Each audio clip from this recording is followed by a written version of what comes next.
And before we get started today, to anyone who claims that this podcast is racist, I am resident straight white cis male producer Steve, and I approve this Thank you, message. Steve. Thank you. And are we rolling on that? Are we getting? Make Is sure. that feedback we're getting? I want to make sure that we are. Are we rolling on this? We are rolling. Steve, just so everyone knows, we always have at least two white people here to tell us when we are going overboard. We have Gabby and we have white man Steve. And they are always cracking up. They are. When we are talking about white people. And when they talk back, I put them into work in the field. Yes. And when they object, we make sure we edit it out. Just so you guys are aware. I do beat them. But I do love that you're reading the reviews, Steve. Those are also, I think, specifically reviews I'm getting. But like, come on. Scorpio's loving into me. By the way, you guys, welcome to Yestergays. I think this is week 11. It is week 11. It is week 11. We are here. We are queer. And we had a lot of shit to cover today. A lot. First of all, I want to just say RIP to a few people. Yes.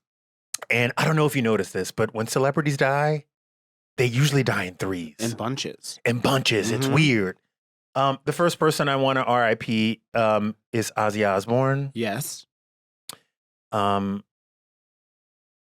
Fuck what you say. Ozzy Osbourne lived. Ozzy Osbourne lived several lives. He wore out several guardian angels with his antics. St. Peter is like, I don't even want to talk to you when you come here. Honestly, he's looking up at us at the pearly gates, but the angel that was assigned to him for life is just resting peacefully now. They got their retirement. Oh, she's smoking a Marlboro Light. she's on a beach. No, she's smoking a cigarette like Ben Affleck at Christmas. She's like, we did it. We did it. We did it, Joe. We got him here. We did it, Joe. He came to glory. I also am fascinated by this because white people are just like us. Yeah. And when I found out that Ozzy Osbourne died, I also found out that he had 3 other children.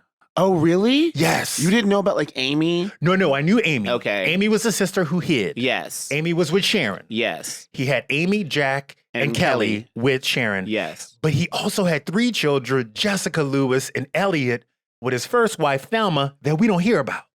How old is he? Is he Barbara Walters' age No, again? he is 76, but okay. I think he started popping coochie at an early age. He was a rock star. Well, wait, so Sharon's his second wife? Sharon is his second wife. Damn. Also, 76 is not that old to be having 4 families. That's 2, 4 kids, 6 kids, 4, how many kids? 5 kids? 6 kids altogether. 6 kids altogether. Yeah. Okay, that's not Nick Cannon level. That's not Nick Cannon level. You know, that's half the kids and twice the age. But exactly. But I also think it's so interesting that when we talked about when our family members die, we always figure out that we have secret cousins somewhere. Yeah, so many play cousins. So I'm just so happy that white people are just like us. Oh, white people are ghetto. They're the most ghetto. And look at if you watch The Valley on Bravo, the most ghetto show on television. That should be on so ghetto. The Valley should be on Zeus. I love it. I love The Valley. The Valley should be on Zeus Network. It really should. But talk about living a life. Ozzy Osbourne has seen it all, and I'm so happy that he got to see his daughter get engaged. Yes. That he had to do one more concert for his fans, and kind of went out. He was iconic several times over. Like at first, we're like, obviously he like bit the bat's head off in like the 70s. Yes. He like Crazy Train. Yes. But then like he had an iconic episode of Cribs. I remember that is like canon in my mind. Like when they first had the house and the kids were like teenagers and going through their awkward phase. And the fucking show. And the show. Which we're going to talk about. That was like, yeah. I mean, that's that's how I found out what Chipotle was, because Ozzy loved Chipotle burritos. Yes. He was like, have you had a burrito? Like, Sharon. Have you had a burrito? I know Sharon Osbourne has been through a lot. I know that people are constantly commenting on everything, her appearance, what she looks like. But that bitch had to chase around Ozzy Osbourne for 50 motherfucking years. Like, truly.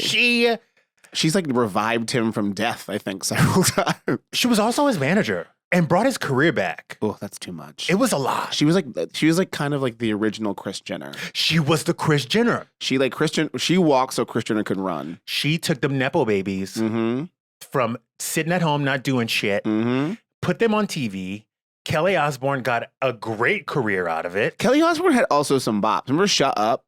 Papa don't preach. That also, she had like a kind of like a dance song. Yes. One Word. Yes. I fuck with One Word hard. Like, that's a great song. Like, I don't know. Go off, Kelly Osbourne. She really did have a cute little music She's career. doing the thing. She really is doing the thing. And just shout out to their family. Yeah. I feel bad. Whenever a parent dies, it's a really hard time. Mm-hmm. Malcolm Jamal Warner Yes.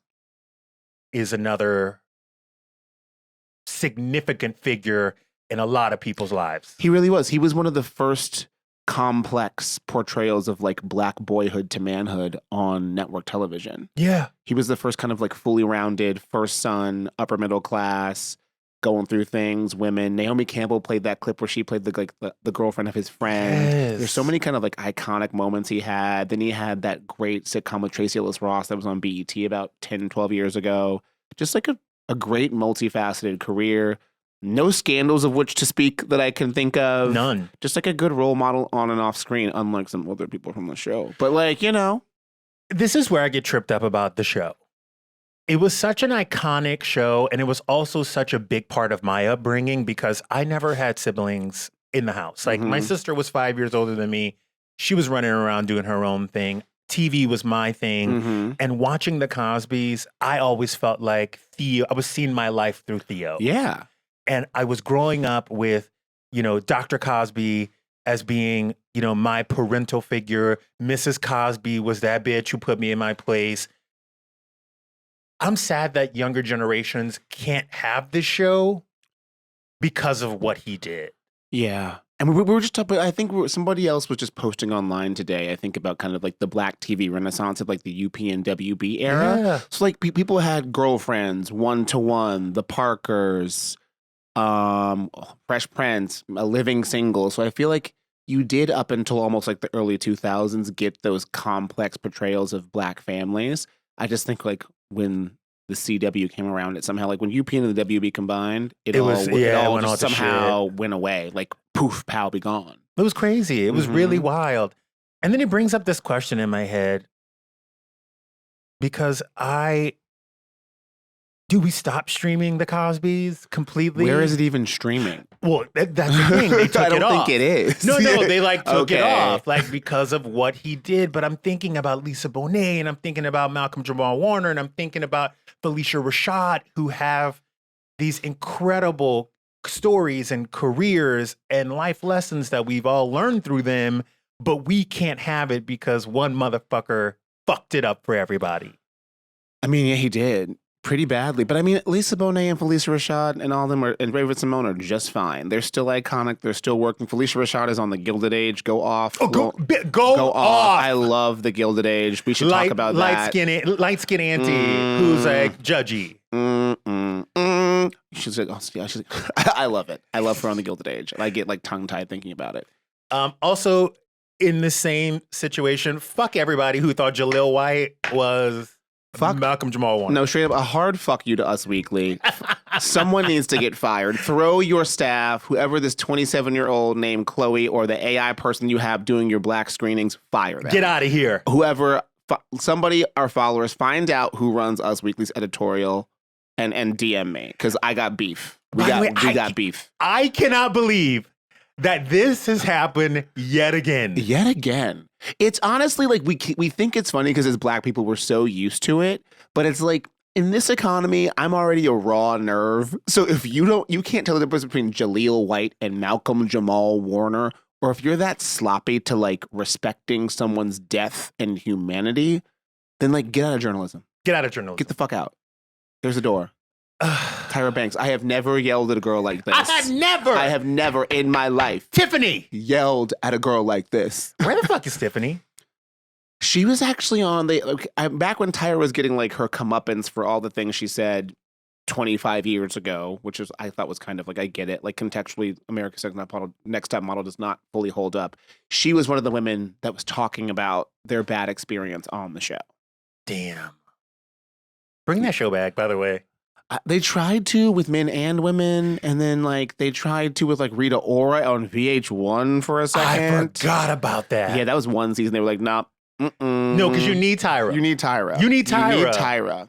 Fuck what you know. I love Tyra Banks. She's amazing. I ride hard for her. I think that Tyra Banks at the time was doing what Tyra Banks knew. Yeah. She was giving good TV. She was reflecting what the modeling industry was really like. Exactly. Especially for a woman of color. She had the best fucking panel in TV history. Janice Dickinson. Miss J. Manuel. Niall Barker. Miss J. Yeah. Fucking adding Twiggy up in there too. Exactly. I just think she did what was needed at the time. And again, if you're looking back at the show in 2025 and you didn't see it in 1995, yeah, it looks bad. It looks bad, but at the same time, it's what it was. Exactly, guys. Like, come on. Like, nobody's coming for, like, Touched by an Angel. There was an episode where they made her black. Come on. Literally black, all right? So, like, and we were supposed to learn a life lesson from that. Like, shit was real. Like, shit was real off. But, like, she was doing what she could. And also, I love that she faces it. She's like, yeah, the shit has not aged well. Yes, I was trying to give constructive criticism that was reflective of the modeling industry at the time, which was extremely like racist and sizist and weirdly homophobic, even though it's all gays that work in it. But I say leave Tyra alone. Leave Tyra alone. Let her live. Also, the one thing that people don't point out and that they don't realize is that Tyra had a network to answer to. Exactly. So someone at the network got the footage, edited the footage, produced the footage to what we got on TV, and it wasn't Tyra. It was other people. So we also have to add in the fact that the executives over at UPN were doing the damn thing too. I look at the production companies and how many of these people are just like are white. Because because honestly, that's true. That is why black characters get flattened. Like, if you look at Love Island, look at people's reactions. Look at them, what they want black women to be. It's like, we want you to be like loud and then condemn you. Or even like Next Gen NYC with Riley, when like they're all tone policing her the whole time when she's talking about being a black woman, when she's like tells a girl, introduce yourself, and they're like, you were scary. No, she walked up to a white girl and said, this is my table. What is your name? Yeah. And I feel like those become the storylines. Even when you watch Summer House, like Sierra is one of the most fun, interesting, like gregarious humans. She's always flattened to like, she's pretty, she's black, she's the romantic interest of somebody. And I don't think, especially black women on reality shows, are allowed to be full humans. And that is a nature of production teams. That is an issue of production teams who do not understand black culture or inside jokes and things we laugh about. So they get completely omitted, and the person you are presented to as the audience is something completely different. I'm sure even like the people on The Bachelor could talk about that. I'm sure Rachel Lindsay could talk about it. I'm sure Tayshia could talk about that. It's like just like we need more diverse people behind the camera who get the story to flesh it out better. And that was a weird TED Talk that came off of America's Next Top Model, but clock the T, kids. Clock the T. We need to have Rachel Lindsay up in here. We do. She's the best. Once her episode comes up, we're going to definitely have her ass up in here. Oh, 100%. It's going to be great. You guys, of course, you know this podcast. We like to look back at shit that happened in the past and give our queer ass thoughts about it. On this week in 1981, MTV kicked the door down and basically said, music is a visual now. Deal with it. First up, video killed the radio star and not so subtle message to the past. That was the first video they played on MTV. By the Buggles? The Boogles? The Boogles. The Boogles. Now, back in the day, MTV was the place where pop culture, fashion, and teen rebellion lived. It launched careers, made music videos, a must-see TV, and turned artists like Madonna, Michael Jackson, Britney Spears into full-blown icons. Now, if your video didn't air on MTV, did your song even exist? No. The answer is a hard no. I mean, MTV raised a generation. Like, it was the interesting intersection of like monoculture. It was the last time we had monoculture. Like, I remember waiting with my dad to watch the premiere of Michael and Janet Jackson Scream. Yes. There was a 30-minute special with Tabitha Sorensen or somebody who was like late, and the video cost $7 million, which at the time was the most expensive music video ever. And it was just like, you don't have stuff like that anymore. Like videos or like Making the Video or MTV's Diary. Or Making the Video. Making the Video. It was crazy. It was crazy. I think MTV had so much cachet back then that they had access to artists in ways that we will never know in this lifetime. Truly. Like Vogue 73 Questions is bomb, but the way MTV did it with Making the Video and Diary was the craziest thing. And it's also because it was the last time we had access and you didn't have the internet to dissect everything. Like we couldn't all take a video, commented on it and then like replay it and remix it in a way that could be embarrassing. So you got unprecedented act. Like there was an MTV's Diary of Destiny's Child. Like Farrah got kicked out on the episode. On the episode. On the episode. You would never get that now. You would never. They would cut that. You would never get that episode. I forgot what Beyonce's voice sounds like. I remember Beyonce said, I remember this in my mind. It was Diary of MTV's Beyonce. It was like maybe like 1999, 2000.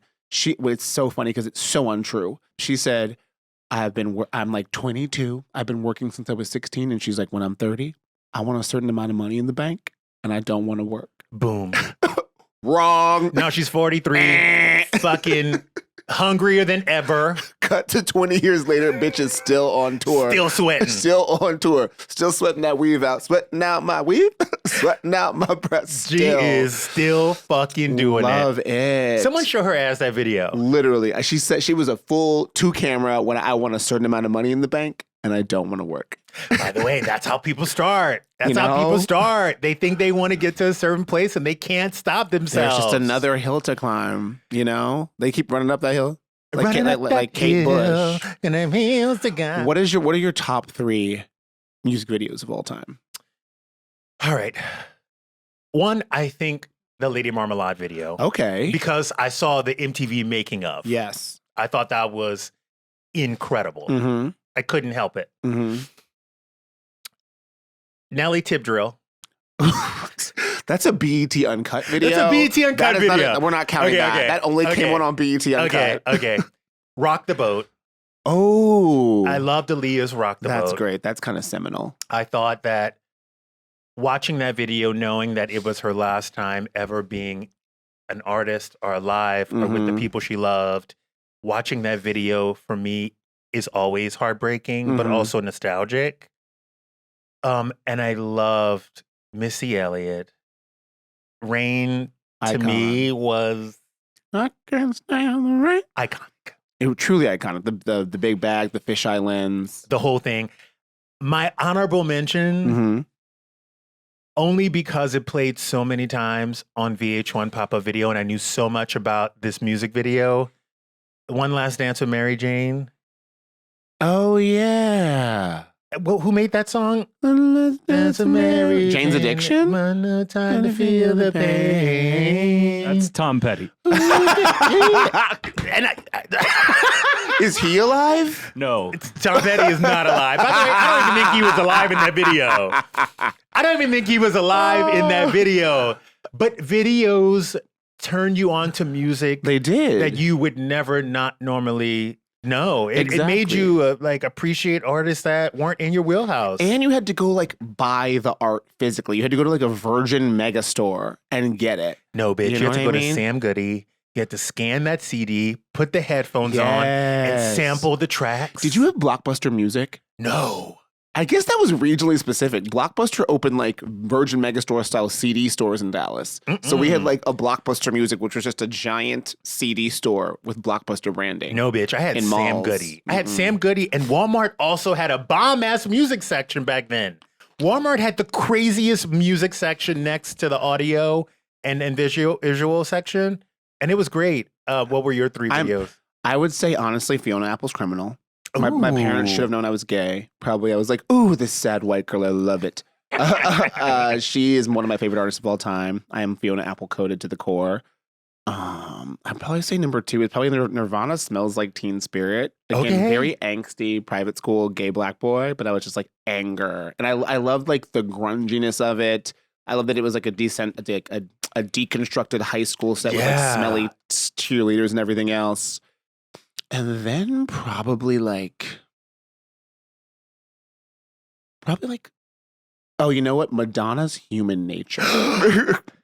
Specifically. Is that the one where she's like, no, that's Frozen. And I'm not sorry. Because honestly, they were all dressed in like kind of like S&M and they were like banging. They had like kind of tight pleather shirts on and then like arm length like leather opera gloves. And that was like a very big like homosexual awakening. There was an incredibly attractive like male Asian dancer in like the right left square. And like, baby, if we had TiVo back in the day, I would have jacked off. Bitch. Oh, you were talking that Asian man. I was like, he was gorgeous. No. I don't know who he was, but like if somebody can find his name and give him my number.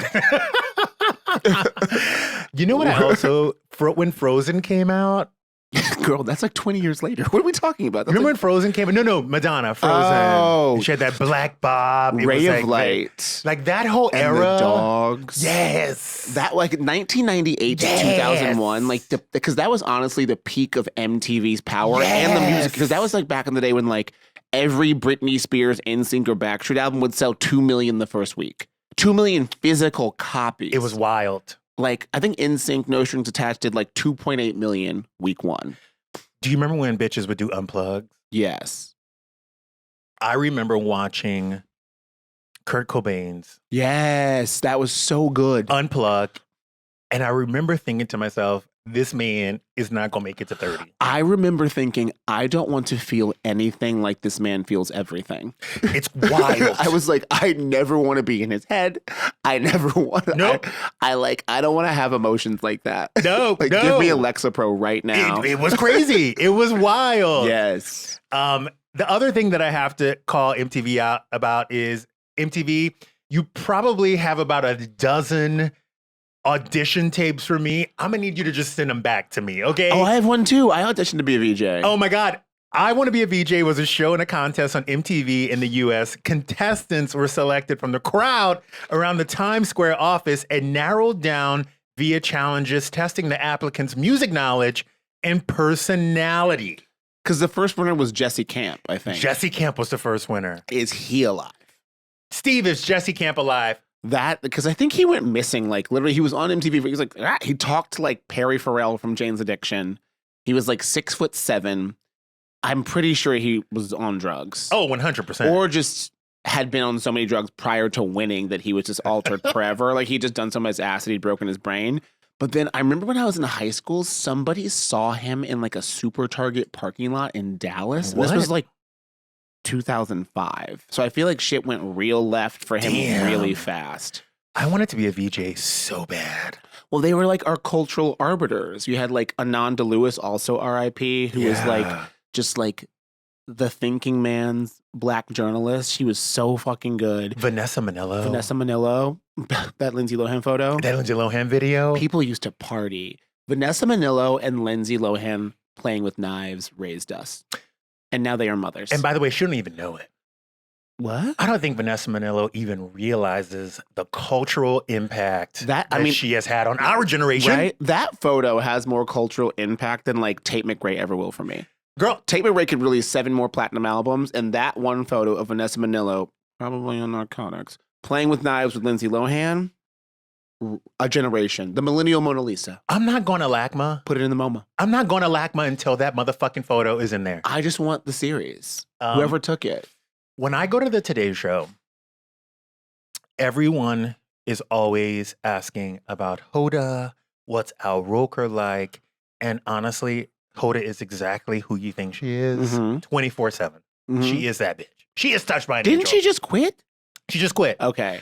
Al Roker is the man. You can hear him singing in the hallways. But the first few times I went to the Today Show, my butthole would squeeze when Carson Daly would walk by. Oh, that man's had several lives. That man has had several lives, but I talk to him every day after school from 3 to 4 o'clock. For like 11 For years. 11 years. Yes. He was our North Star. He was like the Dick Clark of the day. He was at Ryan Seacrest. Okay, wait. Sophie's Choice, Ryan Seacrest, Carson Daly. Carson Daly all day. Ooh, damn. Yeah. That was barely finished. Wait, dating-wise or? No, like iconography. Oh, Carson Daly. Yeah. Carson Daly started the genre. Was he there before Ryan? Yes, he was. He was there before Ryan. American Idol was 2001. American Idol was 2001. Where is Brian Dunkelman? I don't even know who Brian Dunkelman is. He was the co-host of American Idol season 1. Oh, bitch, and they kicked him off. Yeah, remember? I think he left. It was crazy. Where he is a footnote in cultural history. You know who else is a footnote in cultural history? Who? Do you watch Family Guy? Yeah. Do you know that Lacey Chabert was originally Meg? What? And then Mila Kunis replaced her. Because Lacey Chabert wanted to go do a Christmas movie. She's still doing Christmas movies. Mila Kunis never has to work again Does she? because of Family Guy. Family Guy. They are out here. They make money. Bitch, they make money. I think Rich Appel is the showrunner. I love Richard Bell. Yes. He's so cute. We went on a date. Oh, he's hot. A single date. We'll talk about that on off camera. There's nothing to talk about. Oh no, I love Richard Bell. But you're awesome, Rich. But yeah, there was nothing to talk about there. You guys, MTV did not stop at music. It got messy in the best way with reality TV long before it was cool. Shows like The Real World laid the blueprint, and later came the chaos of Jersey Shore, The Hills, Laguna Beach, and Teen Mom. Which is still on. Two of them which are still on. Bitch, Teen Mom is going to be gone for ages. The children on Teen Mom are teens now. That is what really I was like, I'm old. No, you're old. Like, Bentley is like 17. And kind of cute. He's 17. He's kind of cute. He's a cute kid. He's a cute kid. He's a cute kid. Good job, Macy. I mean, Teen Mom was... But also, they're rich now. Are they not? I don't think they're as rich as you think they are. I mean, they can support They're not themselves. in trailers anymore. No. I also think Teen Mom really gave families the language For dealing with the teen mother. Also, I think Teen Mom actually correlated with a decrease in teen births for a little bit afterwards. 100%. Because we were like, oh, wait, what? Like, it's sad because, like, schools weren't educating them, but, like, Teen Mom was. Did you have sexual education in your school? Yes.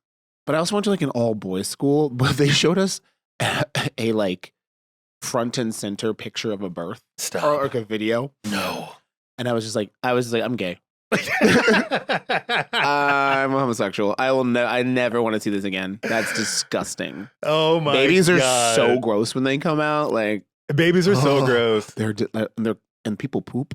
It was crazy. Like, a lot of people poop. A lot of people shit. They don't talk about that. You know, it rips your hole from tip to taint. And by the way, back in the 50s, they would never let the man go inside the room. And now I don't understand why. I understand why. And now, you know, in like all those 80s movies where the man would faint? Yes. I never got that when I was little. I'm like, why is he oh, that makes sense. Because the wife was shitting right next to I him. was like, why is Steve Martin constantly fainting in Father of the Bride? It's like, now I get it. He always fainting. Now I get it. Like, but no, the reality shows were well. Teen Mom, Jersey Shore is still on. Listen, bitch. Jersey Shore next chapter. No, fuck it all. Real World.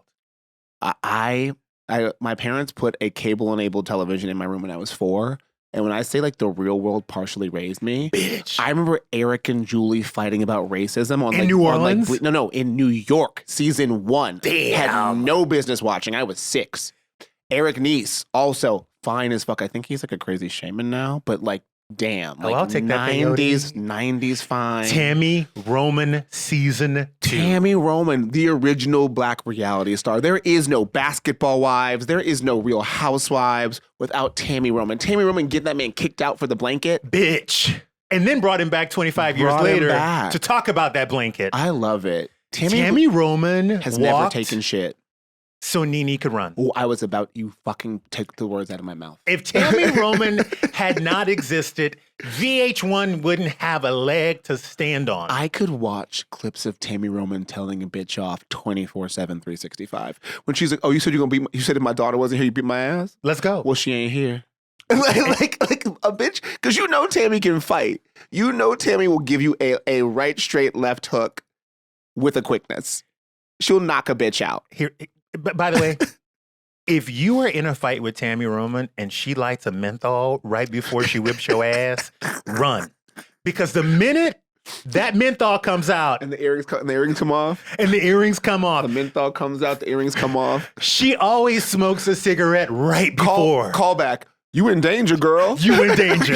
You in danger, girl. Molly, you in danger, girl. When you see Tami Roman with a cigarette, Whoopi Goldberg meme. Bitch. Whoopi Goldberg meme. You will be a ghost. She's going to pound you into dust. I love her. She deserves $1 billion. And by the way, I love Evelyn. Basketball Wives is Dorothy Wang and I's favorite guilty pleasure. And we have been watching since season 1. And Evelyn is my girl. Like, I die for her. But when Evelyn said, you are not motherfucking factor, Oh. and Tammy started smoking that legit double overtime, and she didn't move, that was the mistake she made. Yeah. You should have ran. E, you should have ran. This is why, like, I can never take like the white girl cattiness seriously on like Housewives. I'm like, you bitches have never seen a Tami or a Nene because you can get knocked the fuck out. Like, you got a real slick mouth. The only one from Beverly Hills I think can hang is Erica Jane. I think she can scrap. She can go. The rest of these bitches, like, put Sutton in a room with Nene and Tami. No, she'd die. No, don't do it. Like, I would it. love, give Nene a reason. That's what I want to see. That's my celebrity death match. That's your traders. That's your traders. No, I remember Celebrity Deathmatch on MTV with the claymation. That's what I want. I'd be like, have Sutton say some slick shit about Nene and Tami, and then just put them in a room. Boom. I want to see what happens. Boom. Do you think she comes out alive? Oh no, no. She does not. She does not. You guys, you can't do that. Also, if you have not in your life watched Real World season motherfucking 12 with Trishelle from Walla Walla, Washington. No, that's not true. No, Trishelle. Tanya was from Walla Walla, Washington. No, Las Vegas, season 12. Trishelle, Steven, Bryn, hot ass Theo. They were all in Las Vegas and they were fucking. I recently went back and watched that. They were fucking. And baby, watching old Real Worlds is honestly probably worse than watching America's Next Top Model. Like, the casual nature with which they all smoke cigarettes, like the Steven and Trishelle having a pregnancy scare. Right, and Bryn being in upset. The season. Bryn's mad. I'm like, oh, people were just crazy. And there was no filtering. Like, now when you watch like Love Island, people, they're aware of the camera, they're aware of the game. You're in it to fucking be an influencer afterwards. This is when they were just like, I'm young and got nothing to fucking lose. And like, I do not have the frontal lobe capacity to realize this will be on camera forever. 100%. And it was just like the shit Bryn would say, or just like getting drunk, missing their job. But the thing is with MTV and Genius, they took 10 people, young, attractive. They put racists with Black Panthers. They put misogynists with feminists. They put them in a house for 3 months. Yeah. No TVs. No TV. One telephone that was recorded shared at all times. telephone. Shared telephone. A landline, kids. Look it up. No TVs, no radios, no contact with anybody. They made them work. You know, Sean from Real World Boston is now like he's like our Secretary of Transportation. It's crazy. No, it's and wild. He's married to Rachel from season 3. Yeah. And they're both MAGA. Like, fuck you two. Honestly, fuck both of you. like liberal ass MTV gave your fucking pasty mediocre ass as a platform, and you're gonna come and be a trad wife and have 6 weird ass kids, you little colonizer children. This is why people think we're racist. This is why Steve's shaking his head. I approve this message. Did you watch Las Vegas, Steve? I did not. By the way, get into it. But you know what? How old watch are an you, episode Steve? once a week. I'm 36. Oh, but Steve was in a band. He had a garage band for sure. what was your band name? Give me 3 options and I'll guess. Steve and the Steves. Get out of here, Steve. Steve and the Steves. I'm gonna go with Steve and the Steves. Right. The other good thing about reality TV back in the MTV days was there was no other step. Like, you went on the reality show. After. You went back to life. You went back to life, or you went on the challenge. That was your only 2 things. The challenge has had a crazy renaissance, like with Gen Z people. Like that, there's like the challenge All Stars with like CT, yes, and then there's like new. But now the challenge is like a Paramount Plus whole thing. That's when I stopped liking it. When people from like Big Brother and like Survivor are coming in, get the fuck out of here. Do a season of Road Rules, do a season of Real World. It is the Road Rules Real World Challenge, but now it's just the challenge where everybody from a Paramount Plus owned property can come in, and it's just like very weird and complicated. And everybody also has like, don't go to the challenge with filler. No. Also, the girl, like, don't come with your Love Island face to the challenge. Stop. Also, by the way, Paramount, I know CT is not passing that motherfucking physical.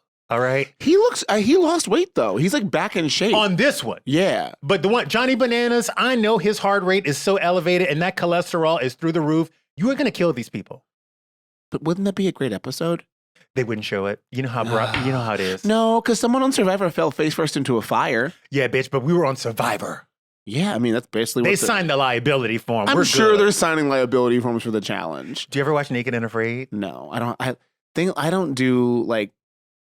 Sometimes I'm like, when you do something where you're not supposed to be, get into it. No, thank you. Get into it. Won't, shan't, can't. Get into it. No. You guys, this week, 3 movies were released. What are they? Tell me. And you have to pick which one you're going to. Okay. Coyote Ugly Okay. was released in 2000. Can't Fight the Moonlight. You Can't Find the Moonlight. Leanne Rimes. Talladega Nights was also released in 2006. Got it. And The Sixth Sense in 99. Okay. Am I going to the theater or watching at home? You're going to the theater. Sixth Sense. Bitch. Sixth Sense. Why? Just a great film. Haley Joel Osment, wonderful acting. I think he was one of the youngest children to ever get a nomination for Best Actor.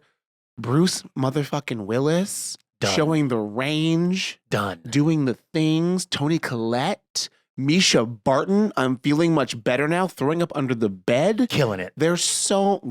Pun intended. There's so much going on there. And it's just a brilliant... And like M. Night Shyamalan, little did we know, would never be better. By the way, when I heard his name the first time, I was like, this guy is here to fucking stay. And he did, but it slowly wore his welcome out by Lady in the Water. What the fuck was that? What was Lady in the Water? Exactly.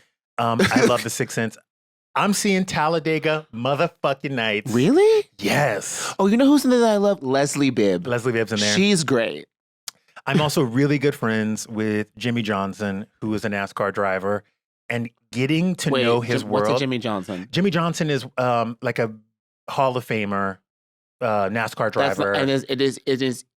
Are the line of sausages his? No, they should be. Did they come out before or after him? They came out way before him. Really? Yes. Okay. His continue. name just happens to be Jimmy Johnson. Okay. Was he named after the sausages? No, he was not named after the sausages. He seems like if he's a NASCAR driver, his white parents might have named him after some sausages. We should ask him that. We should ask Jimmy Johnson that. Okay. But getting into his world and spending time in the NASCAR circuit, And you made it out? Exactly like Talladega fucking Really? Nights. Yes. The people are like that? Yes, the wives are like that. It is amazing. It is crazy. It is the best people watching ever. And I understand it now. I get it. People watching are like dangerous. No, I'm in a box. Okay. I was like, are you going to Gen Pop NASCAR? Are you okay? No, I'm in the box. I was like, they also have like a nice one in Napa. Like I go to the one in Napa Napa Valley? Yes. That seems culturally incongruent. No, they have this amazing race in Napa. You are literally in a vineyard watching the race. Are there any gay drivers? Huh? There might be. I mean, I think because I kind of do think my life I was meant to be a wag. That you should be a wag, right? So I'm just like, but there's no like come on NFL, come on NBA. Like I want to beef with Savannah James. Just kidding. I love Savannah James, but I want to be Mean Girls with Savannah James. Oh, 100%. Like we're just meant to like carry matching Birkins and like talk shit all day. All day. By the way, I'm going to their games and I'm not even, my husband doesn't even pay for the Lakers. He plays for like the Minnesota Wolves or something. Right? I'm still going to that game with Savannah. I'm not going to Minnesota. And you know she's the queen bee. Oh, of course. I know I've talked about this before. She was one of my top fucking 5 at the Met Gala. Like, leave it to her to come out there and fucking, like, Murdered it. Eat. I think it was like an African designer. It was like a corset. Like, I think I was screaming, like, bitch, you ate. I screamed it so loud from the pit that she heard me. Savannah, we do not have guests on this podcast, and we want you to come. Yeah, honestly, let's talk about Birkins and bitches. I want to fight a bitch. And basketball. Here's a problem with people who come out of the closet. One, they wait till after. Right. They leave the NBA or the NFL. At your peak. Yes. Let me come to the games. At the peak. I don't want to be your fucking wife or husband, I guess. After. No. I want the prestige. I want the box seats. I want the money. I want the page 6 fucking articles about me tagging a bitch. Exactly. I want to push somebody out of the box at SoFi and cop a case and then cover it up because we're rich. That's what I want to do. I want white wealth and criminality and Birkin bags. That's what I was meant to do. Fuckery. Fuckery. And then maybe a plane and then more fuckery. But you got to be retired. I have to sit here and like take care of your fucking fat ass now. Also, like, what if your husband really didn't play? Would you still do it? Yeah, because NBA money is guaranteed and you can be a bench warmer and make like $12 million now. Yeah, but if your husband doesn't play, that means that in the hierarchy of it all. Oh, no, I'd still run the shit. You just have to be on the team. You just want him to be on the team? Yeah, on the team. I don't need you to play. I'd still run every bitch on the team. Remember when that kid came out, Carl Nassif? What's his name? I met him at a Taylor Swift concert in London after a dad from the Midwest OD'd on me. Jesus. Shut up. My friend was opening for Taylor Swift at Wembley Stadium in June of 2024. Shout out Mete. What's up? Pop star. Look her up. And we were in the box. And then for some reason, I thought after she performed, we would leave. I was like, okay, she performed. We're going back to London. They're like, we're going to stay for the Taylor Swift concert. I was like, for why? And you loved it. I did. She has so many fucking bops that you learn it. You're there by osmosis. Like, Yeah. I dare you not to dance or shake it off. Like, I'm sorry. Yeah. But then also, like, I've never seen someone like her enjoy what she does as much. And the effect that girl has on a middle American little white teenager is terrifying. She can, like, raise her eyebrow and bitches are fainting. Like, it was like some Michael Jackson shit. Seriously. I was about to say the same thing. It's when you used to watch people on the news faint at Michael Jackson concerts. Yeah. I didn't quite understand it, but now I can see that. Seeing it is wild. So anyway, we're in the box. And this, like, woman's like, help him, help him. This woman is screaming, but she's screaming at, like, the 4 black people. And we're like, we don't work here, bitch. Like, what are you doing? So then her husband's, like, eyes rolling into the back of his head. And then he falls over. And I'm just like, I'm the only one ever big enough. So I, like, put him on my shoulder and drag him towards, like, the EMTs. And she's like, I'm like, what? She's like, he's having an I'm like, this motherfucker got some bad cocaine. So then, like, I hand over to the people. And then people look behind me. And they're like, this man had been shitting his pants. No. As I was dragging him. Shut the fuck up. And then when I go, they're like, oh, by the way, because I was wearing a cap, they're like, there's blood all over your cap. So he was shitting himself and his nose was bleeding. Stop. And then I'm literally like, I had the guards like put flashlights on me to be like, did anything get on me? Like, oh my fucking God. And then Mete's like, well, let me buy you a shot. This is fucked up. And then I look to my left and it's Carl Nassif. Shut up. Shut up. At the bar. And I was like, because I was a closeted college football player, so I was like, honestly, thank you for what you were doing. That was really brave. Thank you. And like, we shook hands. But you should have came out earlier and dated me. Well, I mean, he's doing stuff. He's single in New York. I think he comes up on Riot occasionally. Yeah, he's cute. He's cute And he's nerdy. Yeah, I like a nerdy man. I think he was at Taylor Swift like by himself. He couldn't have been by himself. That tracks. But like, he seems the kind that would, because then I saw him at Equinox London the next day. By himself. And by himself. But I mean, he was just lifting. Yeah. He's cute. Why didn't you go spot him? I don't care that much. Also, I wanted to be a country wife. TJ Osbourne's kind of cute too. A country wife? Mm-hmm. Justin. I want to live in Nashville. Justin, what the fuck are we talking about? You guys, this has been Yestergays. We love you. Don't forget to like, rate, review, share this bitch with a friend. If we talk about something that you want to talk about more, let us know. If there's something that you want to come up, please do. We love to hear what you have to say. I'm Justin Sylvester. And I'm Blakely, and we're not letting go of that country wife thing. We're going to talk about it next week. Yeah. This has been Yestergays. Don't think I don't think about it. Woo!